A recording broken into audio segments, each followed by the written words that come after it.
Au nom du Père et du Fils et du Saint-Esprit, ainsi soit-il. Bien, chers fidèles, en cette fête de tous les saints, nous avons contemplé ensemble la grandeur de la réalité des indulgences. Nous ne nous laissons pas tromper par l'histoire et les mauvaises langues qui parlent de l'indulgence comme une invention du Moyen-Âge, selon laquelle l'Église rendait venable le salut des âmes. Vous payez quelque chose et vous aurez votre âme sauvée. Non. Ce n'est pas ça, ça n'a pas été cela. Mais c'est au contraire, ce n'est pas le salut des âmes, l'indulgence, mais c'est on n'obtient pas le salut des âmes avec les indulgences dans le sens que ce ne sont pas les indulgences qui enlèvent la culpe du péché. Non, seulement l'absolution sacramentelle et l'acte parfait de contrition enlève la faute du péché. Mais comme durant la confession, avant de recevoir l'absolution, le confesseur nous donne une pénitence, des prières à réciter, des œuvres à faire. Ainsi les indulgences sont ces mérites acquis par notre Seigneur Jésus-Christ qui font aussi que nous sommes libérés de ces peines temporelles. On les appelle peines temporelles, c'est-à-dire c'est la pénitence que nous avons encore à subir après avoir confessé notre péché, après avoir été absous de nos péchés. Et voilà que donc les bonnes œuvres, la prière, le jeûne, l'aumône, les mortifications, l'acceptation généreuse de la volonté de Dieu à travers les événements de tous les jours, tout ça, ce sont les bonnes œuvres qui, faites en esprit de foi, d'espérance et de charité, rendent possible l'application des mérites acquis par notre Seigneur Jésus-Christ et en union avec lui par la Sainte Vierge Marie et les saints, pour les appliquer ou en part à nous-mêmes, ou en part en partie aux défunts, ou alors totalement aux défunts, c'est-à-dire dans le sens que les défunts peuvent être, par nos prières, libérés complètement des peines temporelles et donc passer directement du purgatoire au ciel. Voilà les indulgences que nous pouvons recevoir le jour des morts, le 2, mais aussi depuis aujourd'hui jusqu'au 8 novembre inclus,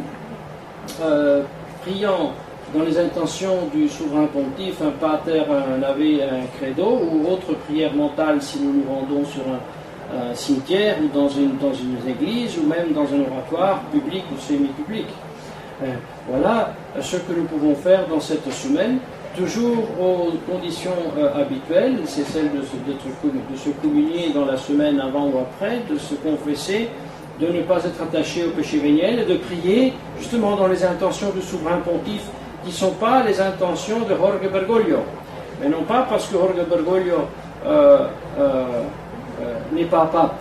parce que nous savons qu'il n'est pas pape, mais parce que l'intention du souverain pontife, c'est une intention objective qui ne dépend pas de qui est pour l'instant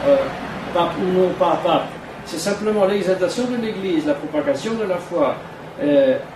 l'extirpation de l'hérésie, la conversion des pécheurs, la concorde entre les princes chrétiens et le bien en général du peuple chrétien. C'est ça les intentions du souverain pontife pour lesquelles on prie et pour lesquelles on peut et on doit prier aujourd'hui, même aujourd'hui qu'il n'y a pas de pape, au contraire même qu'il y a, comme bien vous le savez, des imposteurs, ceux qui occupent illégitimement le siège apostolique. Alors, après avoir rappelé la grandeur des indulgences, nous voulons les cueillir dévotement, comme nous invite de le faire saint Ignace de Loyola, qui dit que pratiquement toute notre prière devrait être inspirée,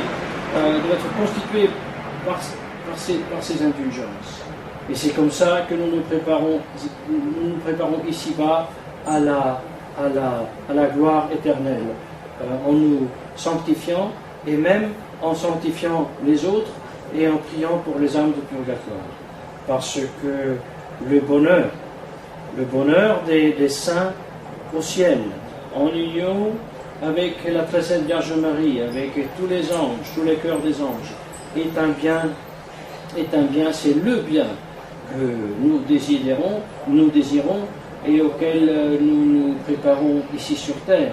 Et sachant qu'il n'y a pas d'autre voie de rejoindre ce bonheur, si ce n'est suivre notre Seigneur Jésus-Christ en prenant la croix sur nous tous les jours, à travers les bonnes œuvres dont on a à peine parlé,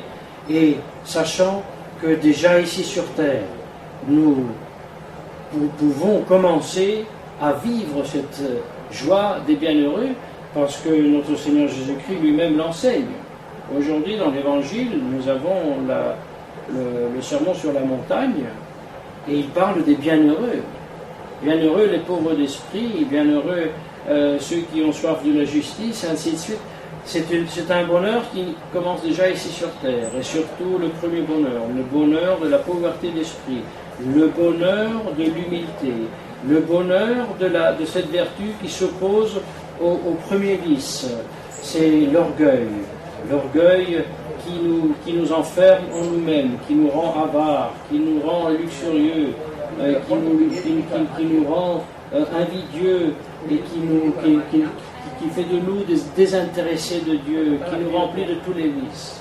Par contre, non, l'humilité, c'est la grande vertu qui nous libère de nous-mêmes et nous ouvre vers Dieu. Et voilà la grande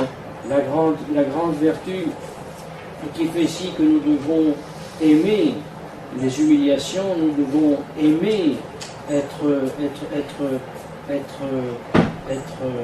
méprisés, comme notre Seigneur lui-même le dit, bienheureux ceux qui sont persécutés en mon nom, parce que ils seront bienheureux. Et voilà, l'orgueilleux, il est, comme dit Saint Augustin, il est littéralement, et le dit, vulgairement, on dit, il est gonflé du vent de la complaisance, de l'ambition, de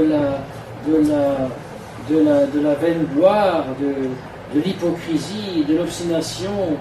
de la désobéissance. Il est tout plein de toutes ces formes d'orgueil qui justement le gonflent et le rendent aussi malheureux. L'orgueilleux, le superbe est malheureux ici sur terre. L'humble, par contre, il est heureux, il est serein, il est fort, il est chaste, il est généreux, il est bénévole, et quand il le faut, il est même très énergique, et il devient un grand combattant et un grand défenseur